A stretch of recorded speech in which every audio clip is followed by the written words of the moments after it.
Hi hello ನಮಸ್ತೆ. ಮಮತಾ ಕನಕಿರಿ ಕಿಚನ್ಗೆ ಎಲ್ಲರಿಗೂ ಸ್ವಾಗತ. ಇವತ್ತಿನ ಸ್ಪೆಷಲ್ ಒಳ್ಳೆ ಮಾವಿನ ಹಣ್ಣಿನ ಬಾಳೆ ಎಲೆ ಗಟ್ಟಿ. ತುಂಬ ಸ್ವೀಟ್, ಒಳಗೆ ಬೆಲ್ಲ ತೆಂಗಿನಕಾಯಿ ತುಂಬಿಸಿದಂಥ ಸ್ವೀಟ್. ಆಹಾ, ಭಾರಿ ಚೆನ್ನಾಗಿದೆ. ಒಳ್ಳೆ ಘಮ ಘಮ ಪರಿಮಳ. ಇದು ಹೇಗೆ ಮಾಡೋದನ್ನು ನೋಡಿಕೊಳ್ಳೋಣ.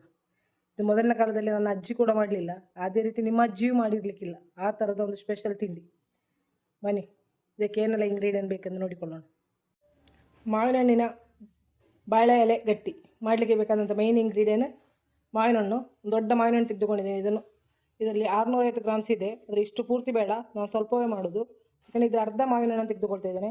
ಹಾಗೂ ಅರ್ಧ ಗಡ್ಡೆ ತೆಂಗಿನಕಾಯಿ, ಸ್ವಲ್ಪ ಬೆಲ್ಲ, ನೀವು ಎಷ್ಟು ಮಾಡ್ತೀರಿ ಅದಕ್ಕೆ ಅನುಗುಣವಾಗಿ, 2 ಏಲಕ್ಕಿ, ರುಚಿಗೆ ತಕ್ಕಷ್ಟು ಸ್ವಲ್ಪ ಉಪ್ಪು, ಹಾಗೂ 1 ಕಪ್ ಅಕ್ಕಿ ಹಿಟ್ಟು, ಸ್ವಲ್ಪ ಬಾಳೆ ಎಲೆ. ಬನ್ನಿ, ಮೊದಲಿಗೆ ಮಾವಿನ ಹಣ್ಣನ್ನು ಚೆನ್ನಾಗಿ ತೊಳೆದು ಕಟ್ ಮಾಡಿಕೊಳ್ಳೋಣ. ಮೊದಲಿಗೆ ಮಾವಿನ ಹಣ್ಣು ಕಟ್ ಮಾಡಿಕೊಳ್ಳೋಣ. ಚೆನ್ನಾಗಿ ತೊಳಿಬೇಕು. ಸಿಪ್ಪೆ ತೆಗೆದುಕೊಳ್ಳೋಣ. ನಾನಿಲ್ಲಿ 1 ಕಪ್ ಅಕ್ಕಿ ಹಿಟ್ಟನ್ನು ತೆಗೆದುಕೊಂಡಿದ್ದೇನೆ. ಇದು ಮೊದಲ ಕಾಲದಲ್ಲಿ ನನ್ನ ಅಜ್ಜಿಗೆ ಬಿಡಿ, ನಿಮ್ಮ ಅಜ್ಜಿಗೆ ಸಹ ಗೊತ್ತಿರಲಿಕ್ಕಿಲ್ಲ ಅಂತ ಕಾಣ್ತದೆ. ಇದು ನಿಮ್ಮ ಅಜ್ಜಿಗೆ ಯಾರಿಗಾದರೂ ಇದು ಮಾಡ್ತಾಯಿದ್ರೆ ಅಜ್ಜಿ ಕಮೆಂಟ್ ಮಾಡಿ ತಿಳಿಸಿ ಆಯಿತಾ. ಯಾರಾದರೂ ಮೊದಲನೇ ಕಾಲದಲ್ಲಿ ಮೊದಲು ಇದನ್ನು ಮಾಡಿ ತಿಂದಿದ್ರೆ ಯಾವ ರೀತಿ ಮಾಡ್ತೀರಿ, ಇದೇ ರೀತಿ ಮಾಡ್ತೀರಲ್ಲ, ಚೇಂಜಸ್ ಇದೆ ಏನಾದರೂ ಇದ್ರೆ ತಿಳಿಸಿ. ಸ್ವಲ್ಪ ಸಿಪ್ಪೆ ಗಟ್ಟಿ ಇದೆ.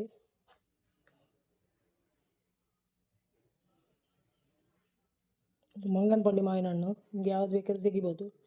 ಸ್ವೀಟ್ ಇದ್ದರೆ ಒಳ್ಳೆಯದು. ಇಷ್ಟು ಹಸಿ ತೆಗಿತೇನೆ. ಕಟ್ ಮಾಡಿ ಮಿಕ್ಸಿ ಜಾರಿಗೆ ಹಾಕಿಕೊಳ್ತಾ ಇದ್ದೇನೆ.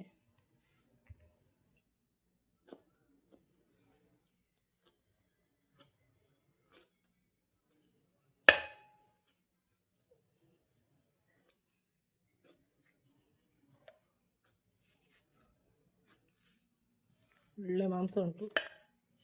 ಚಿಕ್ಕ ಮಾವಿನ ಹಣ್ಣಾದರೆ ಫುಲ್ಲು ತಗೊಳ್ಳಿ, ತುಂಬ ಮಾಡೋದಿದ್ರೆ ಫುಲ್ಲು ತಗೊಳ್ಬೇಕಾದಿತ್ತು. ನಾನಿಲ್ಲಿ ಇಷ್ಟೇ ಮಾಡ್ತೇನೆ, ಸ್ವಲ್ಪ ಮಾಡ್ತಾಯಿದ್ದೇನೆ. 1 ಕಪ್ ಅಕ್ಕಿ ಹಿಟ್ಟು ತೆಗೆದುಕೊಂಡಿದ್ದೇನೆ, ಅದಕ್ಕೆ ಅನುಗುಣವಾಗಿ ಮಾವಿನ ಹಣ್ಣು ಹಾಕ್ತಾಯಿದ್ದೇನೆ. ನೋಡಿ, ಇಷ್ಟು ಮಾವಿನ ಹಣ್ಣು ತಗೊಂಡಿದ್ದೇನೆ, ಸಾಕು. ಈಗ ಇದಕ್ಕೆ 2 ಏಲಕ್ಕಿ ತೆಗೆದಿಟ್ಟದನ್ನು ಕೂಡ ಬಿಡಿಸಿ ಹಾಕ್ತಾಯಿದ್ದೇನೆ. ಇದರಲ್ಲಿ 1 ಕಪ್ ಹಿಡಿದು ಸಾಧಾರಣ 1/4 kg ಅಷ್ಟು ಅಕ್ಕಿ ಹಿಟ್ಟಿದೆ. 1/4 kg 300 ಗ್ರಾಮಿನ ಒಳಗೆ, ಅರ್ಧ kg ಇಲ್ಲ, 1/4 kg ಅಥವಾ 300, ಸ್ವಲ್ಪ ಜಾಸ್ತಿ ಇರ್ಬೋದು. 1/4 kg. ಸ್ವಲ್ಪ ಉಪ್ಪು ರುಚಿಗೆ. ಸಿಹಿ ಮಾಡುವ ಕಾರಣ ತುಂಬ ಉಪ್ಪು ಹಾಕಬಾರ್ದು. ಹಾಗೂ ಸ್ವಲ್ಪವೇ ಅಕ್ಕಿ ಹಿಟ್ಟು ಹಾಕಿ ಮಿಕ್ಸಿ ಜಾರನ್ನು ತಿರುಗಿಸ್ಕೊಳ್ಳೋಣ. ಮೊದಲಿಗೆ ಸ್ವಲ್ಪ ಹಿಟ್ಟು ಹಾಕುವ, ಇನ್ನು ಸ್ವಲ್ಪ ನಂತರ ಹಾಕುವ. ಇದು ಸ್ವಲ್ಪ ನೈಸ್ ಆದಮೇಲೆ ಮಾವಿನ ಹಣ್ಣು ಹುಡಿ ಆಗಬೇಕಲ್ಲ, ಆದಮೇಲೆ ಇದನ್ನು ಹಾಕಿಕೊಂಡು ನೀರು ಹಾಕ್ಬಾರ್ದು, ಗಟ್ಟಿಯಾಗಿ ಕಡಿದುಕೊಳ್ಳೋಣ.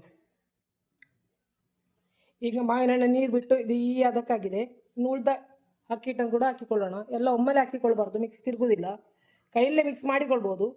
ಮಿಕ್ಸಿಯಲ್ಲಿ ಹಾಕಿದರೆ ಚೆನ್ನಾಗಿ ಆಗ್ತದೆ. ಮಾವಿನ ಹಣ್ಣು ಪೇಸ್ಟ್ ಮಾಡಿ ಆದರೆ ಅದೇ ನೀರಿಗೆ ಹಾಕಿ ಮಿಕ್ಸ್ ಮಾಡಿಕೊಳ್ಬೋದು ಕೈಯಲ್ಲೇ.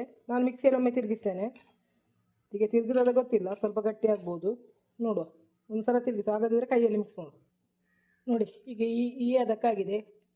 ತುಂಬ ಗಟ್ಟಿಯಾದರೂ ಸ್ವಲ್ಪ ನೀರು ಹಾಕಿಕೊಳ್ಬೋದು. ಮಾವಿನ ಹಣ್ಣು ರಸ ಬಿಟ್ಟರೆ ಈ ಥರ ಆಗ್ತದೆ. ಮಾವಿನ ಹಣ್ಣು ಸ್ವಲ್ಪ ನೀರು ಮಾವಿನ ಹಣ್ಣು ಮಂಗನಪಳ್ಳಿ. ಬೇರೆ ಯಾವುದು ಗಟ್ಟಿ ಮಾವಿನ ಹಣ್ಣಾದರೂ ಸ್ವಲ್ಪ ನೀರು ಹಾಕಿಕೊಳ್ಳಿ. ಎಲ್ಲಿಯಾದರೂ ತುಂಬ ಗಟ್ಟಿ ಆದರೆ ಅದಕ್ಕೆ ಸಾಕು, ಈ ಥರ. ಈಗ ನಾವು ತೆಗೆದಿರಿಸಿದಂಥ ಬೆಲ್ಲವನ್ನು ಒಳಗೆ ತುಂಬಿಸ್ಲಿಕ್ಕೆ ಓರಣ ಆಗಬೇಕಲ್ಲ, ಸ್ವಲ್ಪ ನೀರು ಹಾಕಿ ಕರಗಿಸ್ಕೊಳ್ಳೋಣ. ಕಸ ಇದ್ದರೆ ತೆಗೆಯುವ. ಸ್ವಲ್ಪ ನೋಡಿ, ಇಷ್ಟು ನೀರು ಹಾಕ್ತೇನೆ, ಜಾಸ್ತಿ ಹಾಕೋದಿಲ್ಲ. ಬೆಲ್ಲ ಕರಗಿಕೊಂಡ್ರೆ ಸಾಕು. ಇದು ಕರಗಲಿಕ್ಕೆ ಇಡುವ.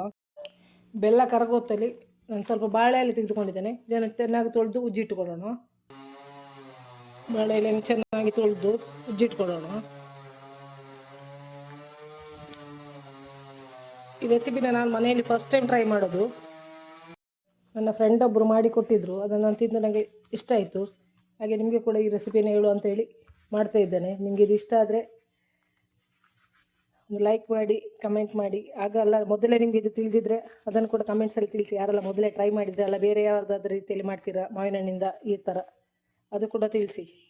ಈಗ ನಮ್ಮ ಬೆಲ್ಲ ಕರಗಿದೆ, ಎಲ್ಲ ಉಜ್ಜಿಯಾಗಿದೆ. ಈಗ ಹೋರಣ ಮಾಡಿಕೊಳ್ಳೋಣ. ಒಲೆ ಮೇಲೆ ಒಂದು ಪ್ಯಾನ್ ಇಟ್ಕೊಂಡಿದ್ದೇನೆ. ಪ್ಯಾನ್ ಬಿಸಿಯಾದಾಗ ಸ್ವಲ್ಪ ತುಪ್ಪ ಹಾಕಿಕೊಳ್ತಾ ಇದ್ದೇನೆ. ಇದು ಆಪ್ಷನಲ್, ಬೇಕಿದ್ರೆ ಹಾಕ್ಬೋದು, ಇಲ್ಲದಿದ್ದರೆ ಬಿಡ್ಬೋದು. ನಿಮ್ಗೆ ಎಷ್ಟಿದ್ರೆ ಹಾಕ್ಬೋದು. ಹಾಗೂ ತೆಗೆದಿರ್ತೀವಿ ತೆಂಗಿನಕಾಯಿ.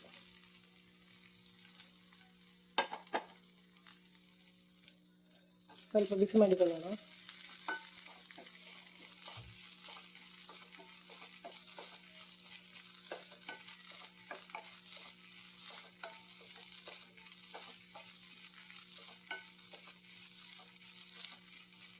ಸ್ವಲ್ಪ ಬಿಸಿ ಆದರೆ ಸಾಕು, ತುಂಬ ಹೊತ್ತೇನು ಬೇಡ.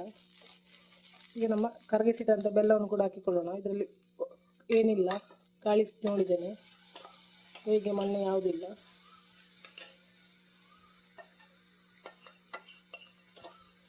ಎಲ್ಲವನ್ನು ಕೂಡ ಹಾಕಿಕೊಂಡಿದ್ದೇನೆ. ನಿಮಗೆ ಸ್ವೀಟ್ ಜಾಸ್ತಿ ಬೇಕಿದ್ರೆ ಜಾಸ್ತಿ ತೆಗೆದುಕೊಳ್ಬೋದು. ನೀವು ಜಾಸ್ತಿ ಮಾಡೋದಿದೆ ಆ ಕ್ವಾಂಟಿಟಿಗೆ ಅನುಗುಣವಾಗಿ.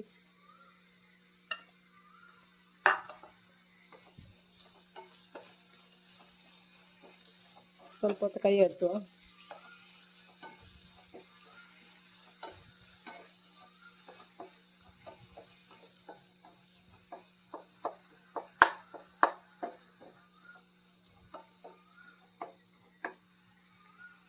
ನಿಮ್ಮ ಕೈಯಲ್ಲಿ ಏಲಕ್ಕಿ ಹುಡಿ ಇದ್ದರೆ ಈಗ ಹಾಕಿಕೊಳ್ಬೋದು. ನನ್ನ ಹತ್ರ ಹುಡಿ ಇರಲಿಲ್ಲ, 2-3 ಅನ್ನು ಹುಡಿ ಮಾಡಲಿಕ್ಕೆ ಸ್ವಲ್ಪ ಕಷ್ಟ, ಅದಕ್ಕೆ ನಾನು ಕಡಿವಾಗಲೇ ಅದಕ್ಕೆ ಹಾಕಿಕೊಂಡೆ. ಮಾವಿನ ಹಣ್ಣಿನ ಜೊತೆಗೆ ಹಾಕಿಕೊಂಡಿದ್ದೇನೆ.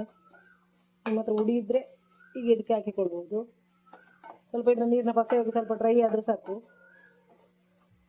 ಡ್ರೈ ಆಗ್ತದೆ ಈಗ. 1 ನಿಮಿಷ 2 ನಿಮಿಷದಲ್ಲಿ ಡ್ರೈ ಆಗ್ತದೆ ಇದು.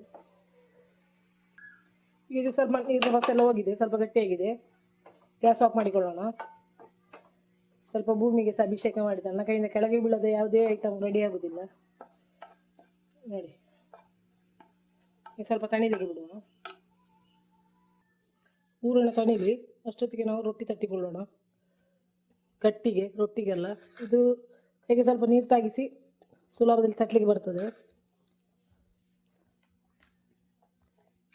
ನೋಡಿ. ಒಳ್ಳೆ ಅಕ್ಕಿ ರೊಟ್ಟಿ ಗಟ್ಟಿ ಮಾಡುವಾಗೆ ಬರ್ತದೆ. ಸಾದಾ ನಾವು ಅಕ್ಕಿಯದು ಗಟ್ಟಿ ಮಾಡ್ತೇವಲ್ಲ, ಬೆಲ್ಲ ತೆಂಗಿನಕಾಯಿ ಹಾಕಿ. ಮಕ್ಕಳಿಗೆ ಇಷ್ಟ ಆಗ್ಬೋದು, ದೊಡ್ಡವರಿಗೆ ಇಷ್ಟ ಆಗ್ಬೋದು, ಎಲ್ಲರಿಗೂ ಒಳ್ಳೆಯದು.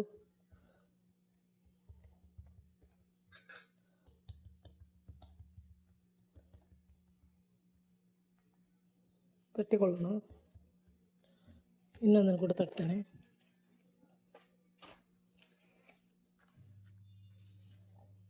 ಎಷ್ಟು ತೆಳು ಬೇಕಿದ್ರೂ ತಟ್ಟಿಕೊಳ್ಬೋದು, ತುಂಬ ತೆಳು ಮಾಡಬೇಡಿ.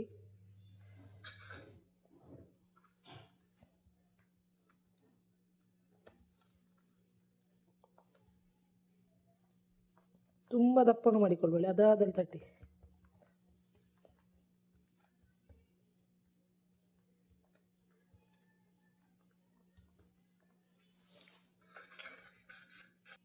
ಬೆಳಿಗ್ಗೆ ಮಾಡಲಿಕ್ಕೆ ಕಷ್ಟ ಆದವರು ಸಂಜೆ ಮಕ್ಕಳು ಶಾಲೆಯಿಂದ ಬರುವಾಗ ರಜೆ ಇದ್ದ ದಿನ ಬ್ರೇಕ್ಫಾಸ್ಟಿಗೆ, ಸಂಜೆಗೆ ಸಹ ಒಳ್ಳೆಯದು, ಬೆಳಿಗ್ಗೆಗೆ ಸಹ ಒಳ್ಳೆಯದು. ಇದರಲ್ಲಿ ಹಾಳು ವಸ್ತು ಯಾವುದಿಲ್ಲಲ್ಲ, ಎಣ್ಣೆ ಇಲ್ಲ.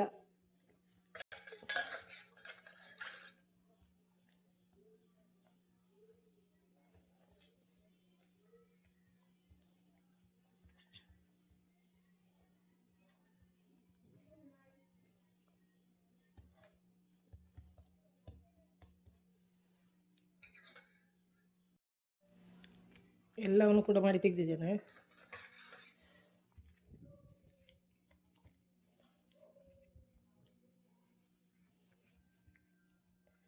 ನಿಮಗೆ ಎಷ್ಟು ಬೇಕೋ ಅಷ್ಟು ಮಾಡಿಕೊಳ್ಬೇಕು. ತುಂಬ ಜನ ಇದ್ದರೆ ಸ್ವಲ್ಪ ಜಾಸ್ತಿ ಮಾಡಿಕೊಳ್ಬೇಕು. ಚಿಕ್ಕ ಚಿಕ್ಕದು ಮಾಡಿದರೆ ಒಂದು 6-7 ಮಾಡ್ಬೋದು. ನಾನು ಸ್ವಲ್ಪ ದೊಡ್ಡದೇ ಮಾಡಿದ್ದೇನೆ, ಆದ ಕಾರಣ ಒಂದು 5 ರೊಟ್ಟಿ ಆಗಿದೆ. 1 ಗ್ಲಾಸಲ್ಲಿ ರೊಟ್ಟಿ ಎಲ್ಲ ಗಟ್ಟಿ, ಹೇಳುವಾಗ ಕನ್ಫ್ಯೂಷನ್ ಆಗ್ತದೆ, ಹಾಗಾಗಿ ನನ್ನ ಬಾಯಲ್ಲಿ ರೊಟ್ಟಿಯೇ ಬರ್ತದೆ ನೋಡಿ. ಎಲ್ಲವನ್ನು ಮಾಡಿ ತೆಗೆದಿದ್ದೇನೆ, ಹಿಟ್ಟು ಖಾಲಿ ಆಯಿತು. ಈಗ ಇದಕ್ಕೆ ಹೊರಣವನ್ನು ಹಾಕಿಕೊಳ್ಳೋಣ.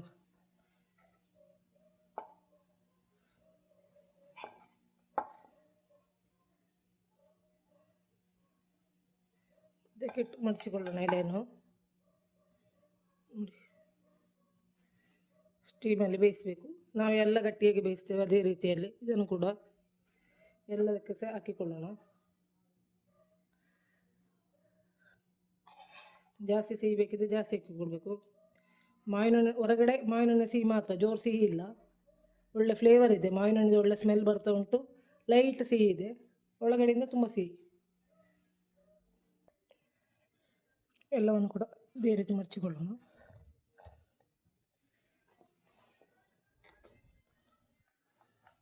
ಈಗ ಒಂದು ಸ್ಟೀಮ್ ಪಾತ್ರೆಯಲ್ಲಿ ಇಟ್ಟಿದ್ದೇನೆ ಬೇಯಿಸ್ಕೊಳ್ಳುವ. ಒಂದು ಇಡ್ಲಿ ಪಾತ್ರೆ ತೆಗೆದುಕೊಂಡಿದ್ದೇನೆ, ಕೆಳಗೆ ನೀರು ಹಾಕಿದ್ದೇನೆ. ಈಗ ಇದನ್ನು ಸ್ಟೀಮ್ನಲ್ಲಿ ಬೇಯಿಸುವ. ಒಂದು 1/4 ಗಂಟೆ ಬೇಯಿಸ್ಕೊಳ್ಳೋಣ. ಶುಗರ್ ಇದ್ದವರಾದರೆ ಒಳಗೆ ಸ್ವೀಟ್ ಹಾಕೋದು ಬೇಡ, ಖಾಲಿ ಹಲಸಿನ ಗಟ್ಟಿ ಮಾಡಿದರೆ ಆಯಿತು. ಮುಚ್ಚಳ ಮುಚ್ಚಿ ಅರ್ಧ ಗಂಟೆ ಬೇಡ, 1/4 ಗಂಟೆ ಸಾಕು. 1/4 ಗಂಟೆ ಬೇಯಿಸ್ಕೊಳ್ಳೋಣ. ಈಗ 1/4 ಗಂಟೆ ಆಗಿದೆ. ನಮ್ಮ ಮಾವಿನ ಹಣ್ಣಿನ ಬಾಳೆಲೆ ಗಟ್ಟಿ ರೆಡಿಯಾಗಿದೆ, ಬೆಂದಿದೆ ನೋಡಿ. ಈ ರೀತಿಯಾಗಿ ಬಂದಿದೆ, ಬಿಸಿ ಬಿಸಿ. ಆಹಾ, ಒಳ್ಳೆ ಸ್ಮೆಲ್ ಬರ್ತಾಯಿದೆ. ಕಟ್ ಮಾಡಿ ನೋಡುವ. ಚೆನ್ನಾಗಿ ಬೆಂದಿದೆ ನೋಡಿ, ಈ ರೀತಿಯಾಗಿ ಉಂಟು. ಎಲ್ಲರೂ ಟ್ರೈ ಮಾಡಿ. ಇದು ಬಿಸಿ ಬಿಸಿ ಇದೆ, ಸ್ವಲ್ಪ ತಣಿಬೇಕು. ನನಗೆ ಅದನ್ನು ನೋಡಿ ಆಕ್ರಂತ ಜಾಸ್ತಿ ಆಗಿ ನಾನು ಕಟ್ ಮಾಡಿದ್ದೆ. ಈ ರೀತಿ ಒಳ್ಳೆ ಮಾವಿನ ಹಣ್ಣಿನ ಘಮ ಘಮ ಸ್ಮೆಲ್ ಬರೋ ಮಾವಿನ ಹಣ್ಣೆ ಗಟ್ಟಿ. ಎಲ್ಲರೂ ರೆಡಿ ಮಾಡಿ, ಮಕ್ಕಳಿಗೆ ಕೊಡಿ, ನೀವು ತಿನ್ನಿ. ಹಾಗೆ ನಿಮಗೆ ಈ ರೆಸಿಪಿ ಇಷ್ಟ ಆದರೆ ಲೈಕ್ ಮಾಡಿ, ಶೇರ್ ಮಾಡಿ, ಕಮೆಂಟ್ ಮಾಡಿ.